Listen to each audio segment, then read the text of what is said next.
과 같으니라. 아멘. 오늘 이 새벽 시간에도 아버지 앞에 나와 기도에 힘쓰시는 여러분을 진심으로 환영하고 축복합니다. 오늘 말씀의 제목은 진노의 그릇과 긍휼의 그릇입니다.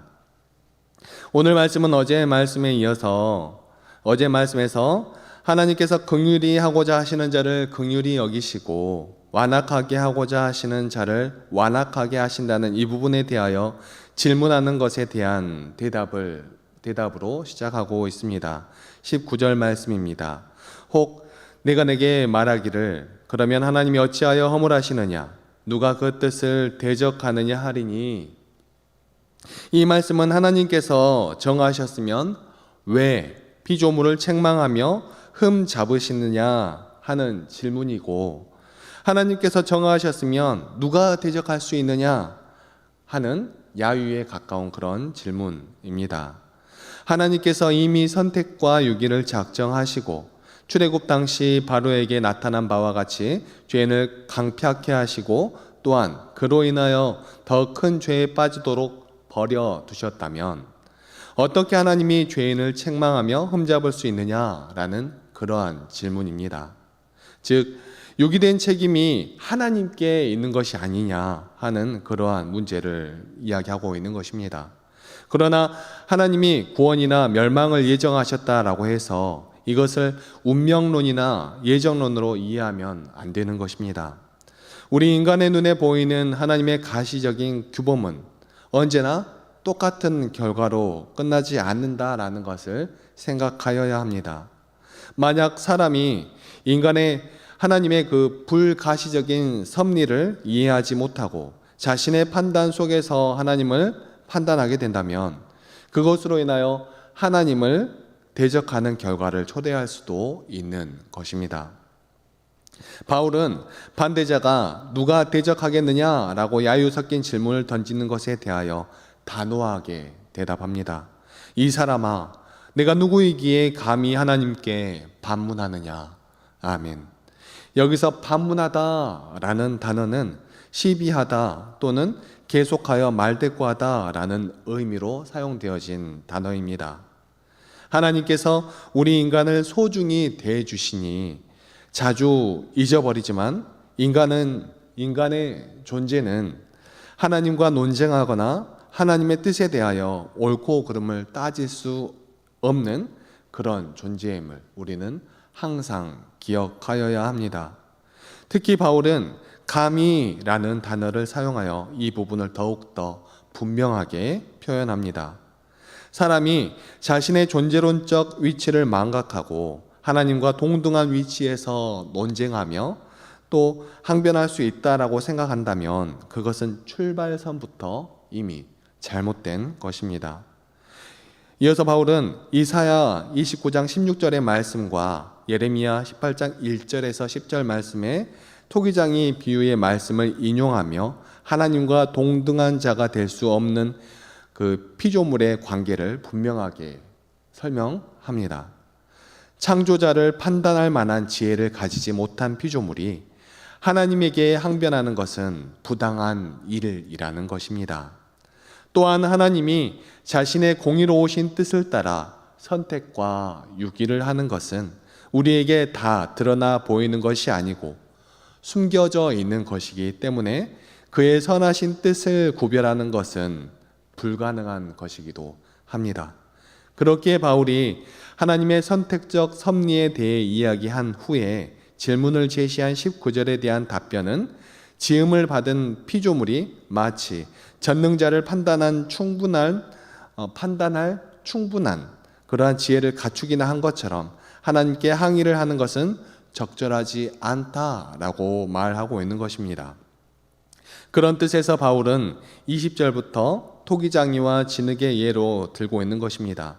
바울은 단지 이 비유를 통하여 하나님께서 하시는 일은 자신의 절대적인 권리와 능력에 따라 행하는 것이기 때문에 그의 결정에 대적할 수 없다라는 것을 나타내는 것입니다.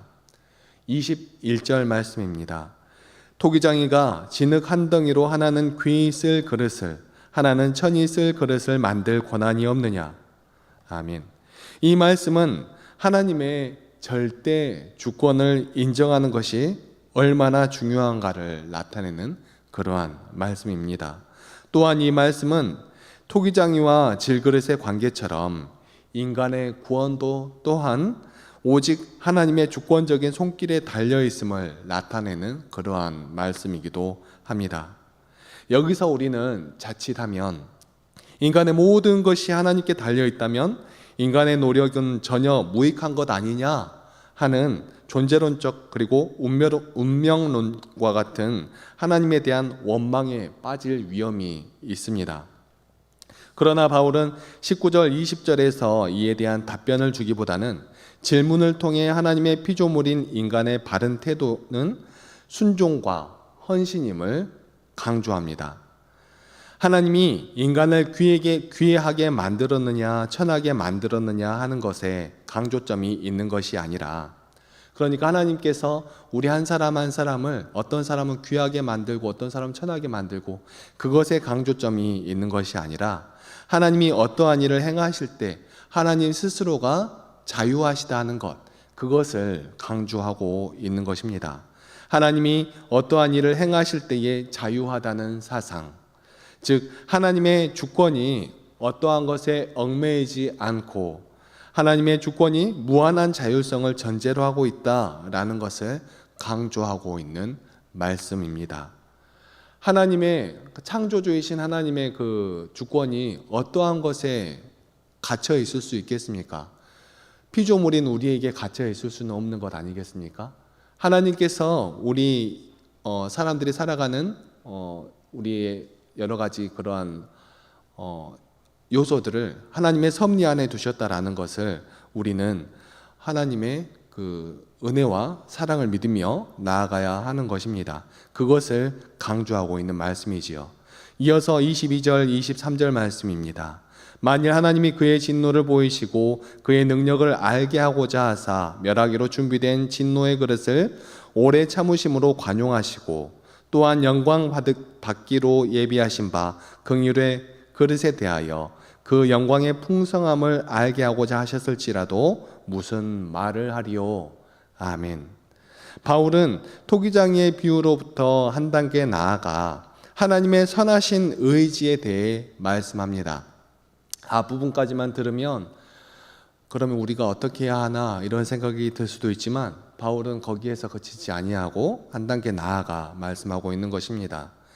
죄인의 형벌에 대하여 기뻐하지 아니하시는 하나님의 마음을 바울은 다른 표현으로 자주 기록을 합니다. 하나님은 죄인의 멸망을 의도적으로 만들지 않으십니다. 하나님은 죄인에 대하여서도 단지 오래 참으심과 긍휼을 베푸시며 기다리시는 것입니다.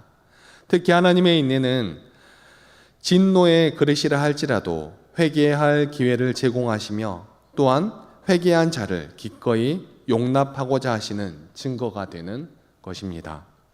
그렇기에 22절에 멸하기로 준비된 이라는 표현은 하나님의 인내와 긍휼을 끝까지 알아차리지 못하고 심판을 직면하게 되는 죄인의 마지막 상태를 의미하는 것으로 이해되어야 합니다.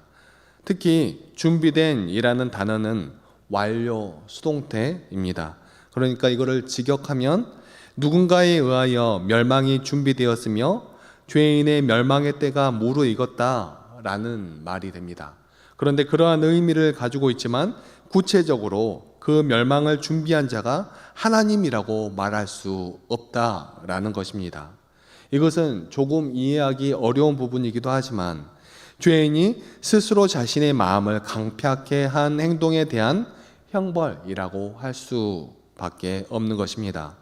따라서 죄인들은 하나님께서 사용하시는 멸망의 도구가 아니라 하나님께서는 그 죄인들조차도 오래 참으심으로 인내하심으로 긍휼을 베풀기를 원하시지만 그 죄인들 자체가 스스로 범죄한 죄로 인하여 멸망될 수밖에 없는 하나님의 진노의 대상들이라고 할 수 있습니다.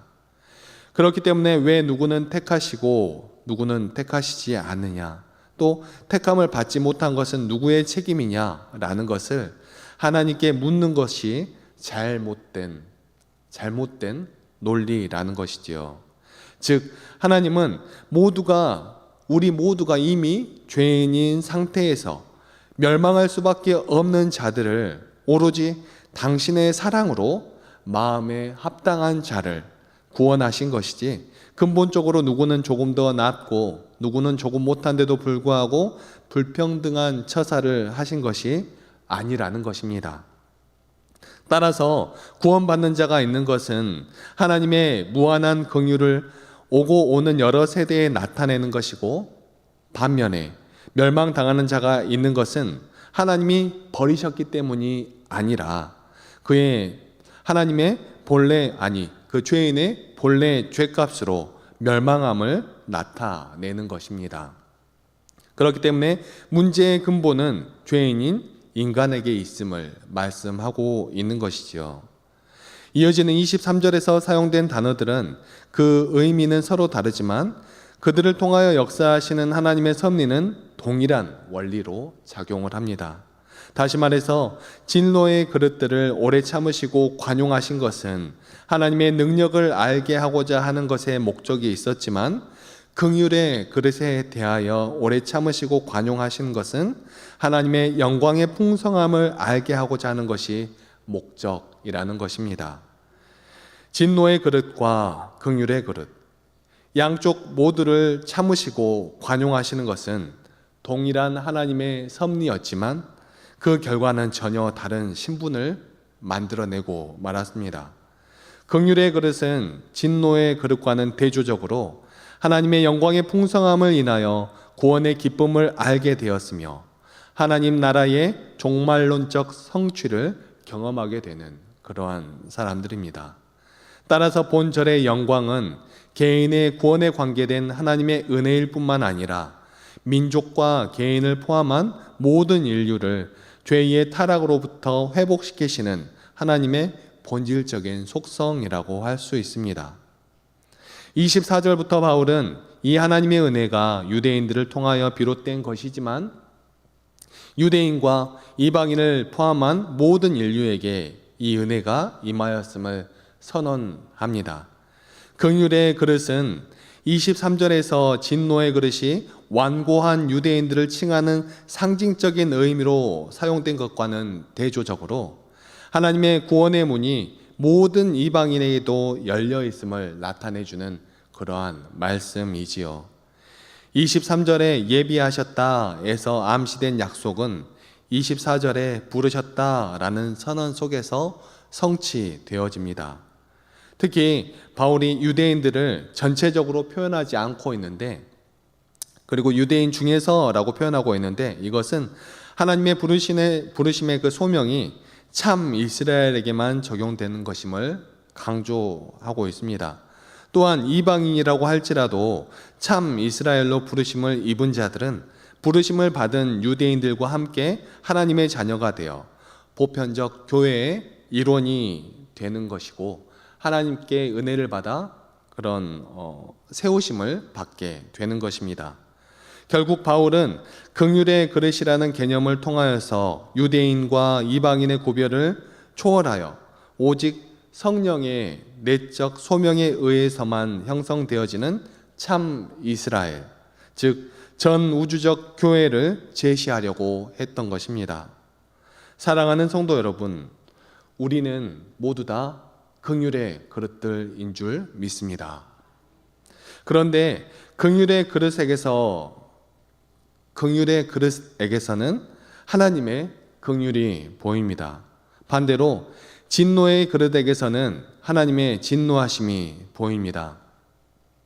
긍휼의 그릇이 삶을 평안하게 살아간다는 뜻으로 드리는 말씀이 아닙니다. 긍휼의 그릇은 하나님의 긍휼을 맛보고 하나님의 긍휼을 입었기 때문에 그 삶 가운데서 긍휼이 나타나게 된다라는 것입니다. 그래서 그의 삶 가운데 긍휼이 보인다라는 것입니다. 그의 삶이 비록 힘들고 고단할지라도 하나님께서 그에게 긍휼로 오래 참으시고 긍휼로 베푸셨던 놀라우신 은혜와 사랑을 받았기 때문에 어떠한 상황 가운데 있더라도 긍휼의 그릇은 긍휼이 나타나게 되어 있습니다. 반대로 진노의 그릇은 하나님의 긍휼을 맛보지 못했기 때문에 매사에 긍휼하지 못합니다. 우리는 하나님의 긍휼을 맛본 긍휼의 그릇인 줄 믿습니다. 마지막으로 26절의 말씀을 함께 읽고 마치도록 하겠습니다. 26절 말씀입니다. 너희는 내 백성이 아니라 한 그곳에서 그들이 살아계신 하나님의 아들이라 일컬음을 받으리라 함과 같으니라. 아멘. 사랑하는 성도 여러분, 하나님은 우리를 하나님의 백성으로 부르셨습니다. 긍휼의 그릇으로 부르셨습니다. 죄로 인해 죽었던 우리를 생명 가운데로 부르셨습니다. 그렇기 때문에 우리는 그 은혜 가운데 생명에 있는 것입니다. 그렇다면 우리의 삶 가운데 나타나야 하는 것은 무엇이겠습니까? 당연히 은혜이겠지요. 우리 모두의 삶 가운데 하나님의 그 은혜를 충만하게 나타내며 살아갈 수 있는 귀하고 아름다운 믿음의 백성들이 다 되시기를 간절히 소망합니다. 아멘. 기도하시겠습니다. 사랑과 은혜가 충만하신 하나님 아버지, 너무나 감사합니다. 부족하고 연약한 우리를, 죄로 인하여 죽었던 우리를 하나님의 놀라우신 긍휼하심으로 생명 가운데로 불러주시니 너무나 감사합니다. 하나님, 우리가 그 은혜를 입었건만, 우리가 그 사랑을 받았건만, 우리는 매 순간순간 그 사랑을 알지 못한 사람인 것처럼, 그 긍휼을 받지 못한 사람인 것처럼 살아갈 때가 너무나도 많이 있습니다. 그러한 모습을 볼 때면 우리가 긍휼의 그릇인지 진노의 그릇인지 헷갈릴 때도 너무나 많이 있습니다. 우리의 연약하고 부족한 모습 가운데서도 하나님, 우리를 오래 참으시고 우리를 사랑으로 인도하시며 우리를 그 풍성하신 성품 가운데로 인도하여 주시니 너무나 감사합니다.